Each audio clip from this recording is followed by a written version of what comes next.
আমাদেরকে শয়তান একটা প্রবোধ দেয়। এই ভিডিওগুলো আমরা দেখি ফেসবুক, ইউটিউব, আর স্কিপ করে চলে যাই, উপরের দিকে টেনে আমরা স্ক্রল করে চলে যাই। শয়তান আমাদেরকে বলে, তোমার কি করার আছে, তুমি একটা সামান্য, একে তো বাংলাদেশের মতো একটা ছোট্ট দুর্বল দেশ, আবার সে দেশের একজন অতি সাধারণ একজন নাগরিক, একজন নগণ্য মানুষ। তুমি এই আন্তর্জাতিক সমস্যার সমাধান করার মতো ক্ষমতা তো তোমার হাতে নাই, তোমার কি করার আছে? সো তুমি একটু আল্লাহর কাছে দোয়া করো, বাস। আমি একটু দোয়া করে ওটাকে স্কিপ করে আর একটা ঝাঁকানাকা কোনো ভিডিওতে আমি ডুবে যাচ্ছি। এই না আমাদের অবস্থা? আসলে কি তাই? আমি তো তা মনে করি না।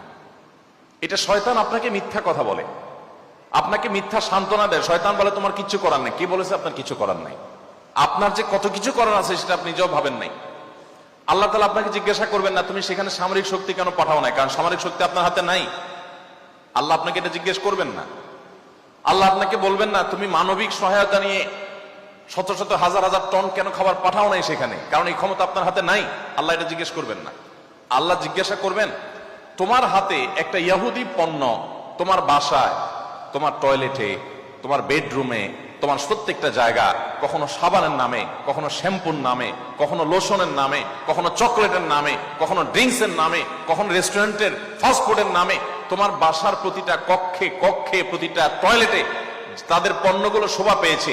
এই পণ্য বেচা টাকা দিয়ে তারা বোমা হামলা করে মানুষ মেরেছে। তুমি শুধুমাত্র তাদের প্রতি সিম্পেথি দেখাতে পারতে, সেটা তো দূরের কথা, উল্টো বরং তুমি সেই বোমা হামলার সঙ্গে জড়িত। তুমি জেনে হোক আর না জেনে হোক, তুমি বুঝে হোক আর না বুঝে হোক, তুমি কিন্তু সেই বোমা হামলার সাথে জড়িত। প্রতিদিন তুমি চাঁদা দিচ্ছ ফিলিস্তিনের মানুষকে হত্যা করবার জন্য। আল্লাহ এই কথা বলবেন? এই কথা বলার যথেষ্ট সুযোগ আছে।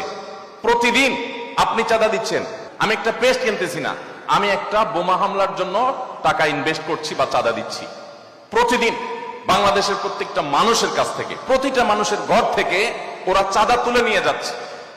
আপনি মনে করছেন মুদি দোকানে গিয়ে আমি মালামাল কিনে আনছি। আল্লাহর কসম করে বলছি এটা মালামাল কিনা না। এটা আপনি দেখছেন মালামাল কিনা, আমি এটাকে মালামাল কিনা দেখছি না। আপনি দেখছেন আপনি পেপসি বা কোকা কোলা বা সফট ড্রিঙ্কস এদের যেগুলো আছে সেগুলো আপনি ডক করে গিলছেন। আমি দেখছি সেগুলা লাল কালারের ওই পেপসি না, এগুলো হলো ফিলিস্তিনের মানুষের রক্ত। আপনি দেখছেন সেগুলো হয়তো কোক, আমি দেখছি সেগুলো রক্ত। বাংলাদেশের মানুষ এরকম ভুলো জাতি পৃথিবীতে আরেকটা আছে কিনা আমি জানি না। আমরা খুব দ্রুততার সাথে ভুলে যাই। আমরা কাউকে মাথা তুলতেও দেরি করি না, আবার মাথা থেকে আছাড় দিতেও আমরা দেরি করি না। এটা আমাদের একটা দুর্বলতা। আমাদের এই দুর্বলতাটা আমাদের কাটিয়ে ওঠার চেষ্টা করা দরকার। আমরা কয়দিন খুব জোরে সোরে বয়কট করে এরপরে আবার আমাদের সবকিছু সয়ে যায়। এক ভাই খুব চমৎকার বলেছেন, আমরা মানিয়ে নিয়েছি শোক, আবার উদরে ঢালছি কোক। আপনি নামাজ পড়তেছেন, আপনি সিজদা করতেছেন, আপনি অনেক কিছু করতেছেন, দিন শেষে আপনি মুসলমানদের হত্যার সঙ্গে জড়িত। আপনি নিরীহ মা শিশুগুলোকে হত্যার সাথে জড়িত, আপনি জানছেনও না। আমরা মুসলমানরা যদি শুধুমাত্র তাদের পণ্যগুলো বয়কটটা যদি যথাযথভাবে করতে পারি, তাহলে তারা অন্তত 50% এমনিতেই সাইজ হয়ে যাবে। আমি তো মনে করি যে এই প্রেক্ষাপটে, এই বাস্তবতায়, ফিলিস্তিনের এই বাস্তবতা অন্তত আপনারা যদি প্রত্যেকে আন্তরিক হন এবং সচেষ্ট হন, তাহলে সেক্ষেত্রে আপনারা বাণিজ্যিকভাবেও লাভবান হতে পারেন, কিন্তু সেটা মূল উদ্দেশ্য থাকবে না। আপনারা মূলত দ্বীনি চেতনা থেকে এই কাজটি করবেন। আল্লাহ তাআলা আমাদের সবাইকে আমাদের যে দায়িত্বটুকু আছে সেই দায়িত্বটুকু আদায় করার তৌফিক দান করেন। আস সুন্নাহ ফাউন্ডেশন, উম্মার স্বার্থে সুন্নাহর সাথে।